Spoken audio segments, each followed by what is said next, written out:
कृष्ण हरी। बोला पुंडलिक वरदे हरी विठ्ठल श्री ज्ञानदेव तुकाराम। पंढरीनाथ भगवान की जय। संत सद्गुरु गणेशनाथ महाराज की जय। आज यहाँ पे संत सद्गुरु गणेशनाथ महाराज जी के 32वें अभंग पे प्रवचन कर रहा हूँ। इसमें उन्होंने भक्ति के लक्षण बताए हैं। जीवीच्या जीवना सांगे भक्ती खुना, तेने माझ्या मना समाधान। निर्धारेशी भक्ती कैसी तेची गती, सांगे मज प्रती सद्गुरुनाथा। कैसा तो विश्वास कैसा निज ध्यास, सांगे मज प्रती सद्गुरुनाथा। जीवनमुक्त सोहळा सांगे त्याची कळा, हृदयी जिवाळा सांगे कैसा। आत्मनिवेदन सांगे त्याची खून, कैसे ते पावन प्रेम सुख। गणेशनाथ म्हणे सद्गुरुची भक्ती, संताचे संगती हेची सुख। यहाँ पे संत गणेशनाथ महाराज जी हमें भक्ति के लक्षण बताते हैं। हमारे भक्तों की एक परमुच्च बिंदु जो माता शबरी है, वो 9 विधा भक्ति करती थी, ऐसे कहा जाता है। तो उसी 9 विधा भक्ति के लक्षण यहाँ पे संत गणेशनाथ महाराज जी कहते हैं कि जीवीच्या जीवना सांगी भक्ति खुना। कैसे पता चलेगा?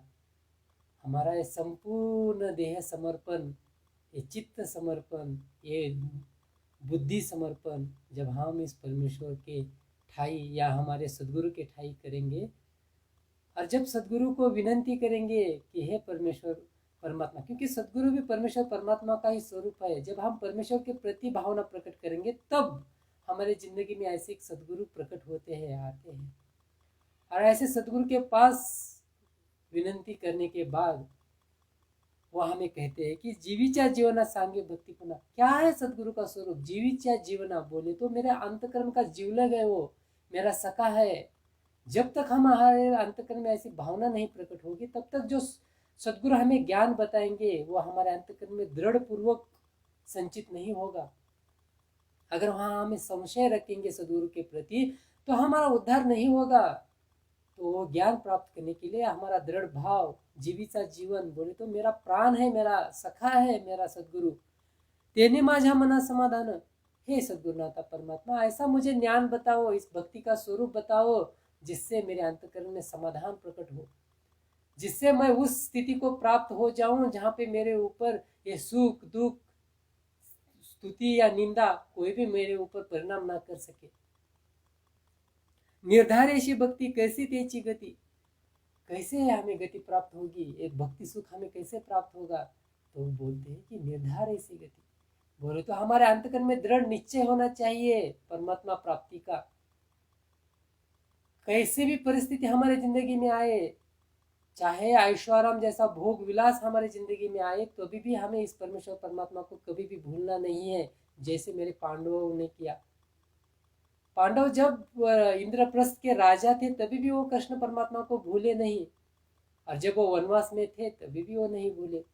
हमें भी वैसा ही करना है, दृढ़ निश्चय हमारे अंतकरण में रहना है, चाहे परिस्थिति कोई भी हो। सांगे मज प्रति सद्गुरुनाथा, और कहते हैं कि ऐसा कुछ तो मुझे बताओ जिससे मेरे अंतकरण में धीरज, धैर्य प्रकट हो, कोई भी परिस्थिति में मेरा मन चंचलित ना हो, इस विषय के पीछे ना भागे। ऐसा कुछ तो मुझे ज्ञान दे दो जिससे मेरे अंतकरण में दृढ़ निश्चय प्रकट हो। कैसा तो विश्वास कैसा निज ध्यास। क्या चाहिए परमेश्वर की प्राप्ति करने के लिए? विश्वास चाहिए। जब तक हमारे अंतकरण में विश्वास नहीं है, तब हमें कितना भी ज्ञान दे सामने से मिल जाए, वो एक पोपट पंछी बन जाएगा। सिर्फ हम इधर मेंदू में वो रखेंगे, इस बुद्धि के अनुरूप उसका अध्ययन करेंगे, पर जब तक वो ज्ञान इस हृदय में प्रकट नहीं होता, जब तक उसकी अनुभूति हमें प्राप्त नहीं होगी, तब तक वो विश्वास जागृत नहीं होगा। इसलिए विश्वास शुरू के स्टेज में भी विश्वास महत्वपूर्ण है, और जब वो ज्ञान बुद्धि में आ जाता है तब उसका आत्मिक अनुभूति में जो प्रकटीकरण का, जो ट्रांसलेशन का जो काम है, वो भी एक विश्वास के ऊपर ही दृढ़ है। क्योंकि ये जो बुद्धि में मिला हुआ ज्ञान मुख से बाहर आता है, वो विश्वास भी रहना है वो ज्ञान बताते टाइम, तब लोगों को वो ज्ञान सही लगता है। अगर सिर्फ बुद्धि से विदाउट अनुभूति अगर हम ज्ञान लोगों को बताएंगे, तो वो ज्ञान लोगों को भाता नहीं है, वहाँ उनके हृदय तक वो मिल नहीं पाता। वो कब मिल जाता है? जब उसको अनुभूति का एक स्वरूप मिल जाता है। तो वो ज्ञान ज्ञान नहीं रहता, वो स्वानुभव रहता है। और निज ध्यास बोले तो फिर से दृढ़ निश्चय, ध्यास, अखंड परमेश्वर की ओर, परमेश्वर के प्रति कब मिलेगा मुझे परमेश्वर परमात्मा। भक्त प्रहलाद जी कहते हैं, क्या कहते हैं नारायण को, हे नारायण मुझे तू ऐसी वासना दे। वो वासना ही हो, पर कैसी हो? जैसे एक व्यक्ति एक स्त्री को प्राप्त करने के लिए उसके अंतःकरण में ध्यास रहता है कि कब मिलेगी, वही सेम वही वासना मुझे भी दे दे। पर किस लिए? तेरी प्राप्ति करने के लिए। कब मिलेगा है परमेश्वर परमात्मा, तुझसे कब मेरा मिलन होगा? जब ऐसा निज ध्यास हमारे अंतःकरण में प्रकट होगा तो परमेश्वर हमसे दूर नहीं है। सांगे मुझ प्रति सद्गुणता, और ऐसा ज्ञान दे दे है सद्गुणता परमात्मा कि जिससे मुझे ये विश्वास और निज ध्यास मेरे अंतःकरण में प्रकट हो। जीवन मुक्ति सोहरा, किससे हम ये जीवन को मुक्त हो जाएंगे। देह में तो रहता, देह तो है, परंतु अंतःकरण पूर्वक हम मुक्त हो जाए, ये देह है या ना हो इसका कोई भी हमसे लेना देना नहीं है। सुख हो दुख हो कोई लेना देना नहीं। ऐसा जीवन मुक्त का सोहरा हम कब प्राप्त कर सके? हृदय जिवाड़ा सांगे कैसा, और इस हृदय में जिवाड़ा कब प्रकट होगा? हर प्राणी मात्रा प्रति, भूत प्राणी मात्रा प्रति अहिंसा का भाव, अहिंसा परम धर्म, कब हमारे अंतःकरण में प्रकट हो जाएगा ऐसा जिवाड़ा? ये बता दे मुझे गुरुनाथा। और यही एक भक्ति का लक्षण है। जब तक हमारे अंतःकरण में ऐसी भूत दया प्रकट नहीं होगी तब तक हम उस परमात्मा स्वरूप को नहीं देख पाएंगे, क्योंकि परमेश्वर परमात्मा हर जगह रहते हैं, वो हर प्राणी माता के अंदर रहते हैं। जब ये भावना हमारे अंतःकरण में प्रकट होगी तो हमें सब एक जैसे दिखने लगेंगे। आत्मनिवेदन सांगित्याची खून, क्या है आत्मनिवेदन? हम निवेदन करते हैं, कभी प्राइम मिनिस्टर को करते हैं, कभी चीफ मिनिस्टर को करते हैं, कभी किसी मिनिस्टर को करते हैं, कहीं तहसील ऑफिस में जाके वहां करते हैं। क्या निवेदन में रहता है कि मुझे ये हमारा काम करवाना है तो करा दीजिए, हमारी ये जरूरत है ये पूरी कर दीजिए। ये दुनिया के प्रति किया हुआ हमारा सांसारिक लोगों का निवेदन है। तो यहाँ पे कहते हैं कि आत्मनिवेदन बोले तो क्या? एक मैंने खत लिखा परमेश्वर के प्रति, वो खत किसी आदमी को नहीं है, तो परमेश्वर परमात्मा को है। वो आत्मनिवेदन होता है। जब हम आत्मचिंतन करते हैं तो क्या मतलब है इसका? जब हम ऐसे आत्मिक निवेदन के लिए बैठ जाते हैं तब इस दुनिया से हमें कुछ लेना देना नहीं है।